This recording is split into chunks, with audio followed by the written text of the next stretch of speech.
Okay, no, you know what? This is uncomfortable. I'm gonna change into my pajamas. Don't judge me.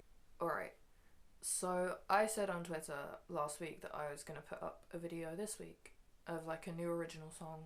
I have not had the time, nor much of the motivation to put that together, so hopefully that will be next week. However, I wanted to talk about why I'm not putting it up this week and why I do not have the motivation or the time or etc. I suffer from anxiety and depression. Yay. Why am I telling you this? Because, not because I want your sympathy, because as lovely as sympathy is, it doesn't fix mental illness.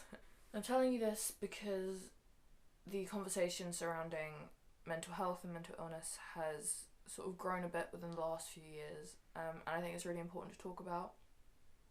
But I also think it's really important that people who aren't, you know, people with hundreds of thousands of followers or celebrities, so like Halsey, who's bipolar, or Dodie, or Carrie, who have hundreds of thousands of subscribers and are in their 20s, it's important that it's not just them who are talking about it. It's not just 20, 30, 40-year-olds who are talking about it. It's not just when Robin Williams commits suicide that we start looking at it, because it's not just them who are suffering from it.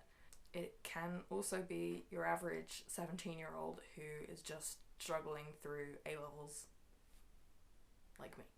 I have been suffering from anxiety, I'm gonna say mainly social anxiety, but also general anxiety, for about 7 or 8 years. I'm gonna say the first time I sort of remember having a solid, like, socially anxious moment was when I was about 9 or 10. And obviously I was shy.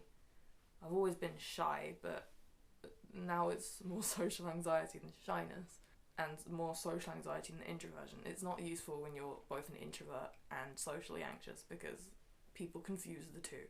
They're not the same. Social anxiety and anxiety in general for me manifests itself in convincing myself that everyone hates me. That's a pretty big one. I can very easily convince myself that my family hate me, that my friends hate me, that people watching my YouTube videos hate me, and it's very easy to convince yourself of that, and then it's very difficult to convince yourself that that's not true, because your brain's telling you one thing, even though logically you know that everyone doesn't hate you. Your brain is still telling you that, like, actually they do. I get very anxious about work, and not doing enough of it, and how I'm going to deal with getting grades for university offers, and just all of that is not fun. I get really anxious about asserting myself as well. Like, I really hate saying no to other people. I hate the idea of being a disappointment to other people, and sort of builds up as being detrimental to myself by doing what everyone else wants me to do, because I want to make everyone else happy, usually at the expense of my own mental health or my own time or anything like that. I get quite self-conscious about eating in front of people, especially on stuff like trains, which I take trains to and from school, and I really don't like eating in front of people on trains. Don't know why. Like, anxiety isn't rational at all, and I know it's not rational, but it's still there, and no matter how much you talk to counsellors or therapists or anything like that, there's not a quick fix. There's no easy way to just end it. You don't just end anxiety. I wish you could, but I don't think you can. So there's that. There's also depression, which I have had sort of on and off, but for about 4 years since my GCSEs. And that manifests itself. I've been suffering more from anxiety recently than depression, but sort of, you wake up at 7 o'clock and don't see the point of getting out of bed, because there's just nothing, so you just stay in bed, and then eventually get out of it at like 12 or 1 or something, and then anxiety kicks in and tells you haven't done enough with your day. So yeah, depression and anxiety work in pairs. Like, I have felt so numb and so apathetic and empty, I guess, that I have laid on this bed for like 7 or 8 hours at a time, just done nothing, absolutely nothing, just haven't been able to move. I procrastinated work. I had a piece of English coursework that I got given in December and procrastinated it for literally 2 months until last Wednesday, where I stayed up until 4:30 in the morning to finish it. So depression made me procrastinate, anxiety made me finish it. For me, a big part of depression is withdrawal. I withdraw a lot from my friends, from people around me, and that doesn't help. When your anxiety is telling you that your friends hate you, then your depression just says, well, of course they hate you. You should pull away from them. You shouldn't talk to them. They don't want you around them. It's like depression is apathy and emptiness and sadness and nothingness.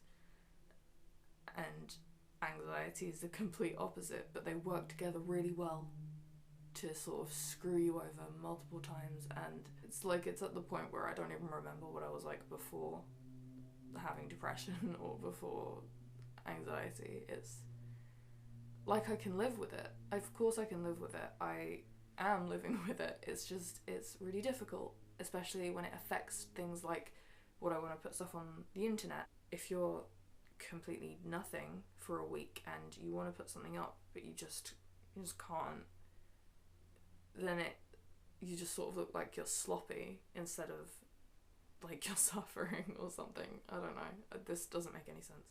Why am I telling you this? I'm telling you this because it's important to talk about. I'm telling you this because I think it's important that me as a 17-year-old, I'm telling you about this because I'm not a hotshot celebrity who is like sort of opening up to hundreds of thousands of millions of fans. I'm just telling you this because it's important, and because there's this whole stereotype that teenagers, especially teenage girls, are hormonal and bitchy and emotional and they just complain about everything all the time and they're just moody and this and this and this, as if that's all we are. And that happens a lot with mentally ill teenagers. We get stereotyped as being moody. I'm not moody. If I was moody, I would stop being moody. If I could turn off my mental illnesses, I would. I really genuinely would, because they're not enjoyable. I don't want them. I just don't want them. If I could turn off my irritability and my numbness and the disappointing looks on the faces of people when they hear that something's gone badly for me or I've done something wrong again, then I would, because it's not something I enjoy. I'm not a moody, bitchy, emotional teenager who just like wants her own space. I'm a mentally ill teenager who's really suffering, and we really, really need to talk about it, especially in the context of school.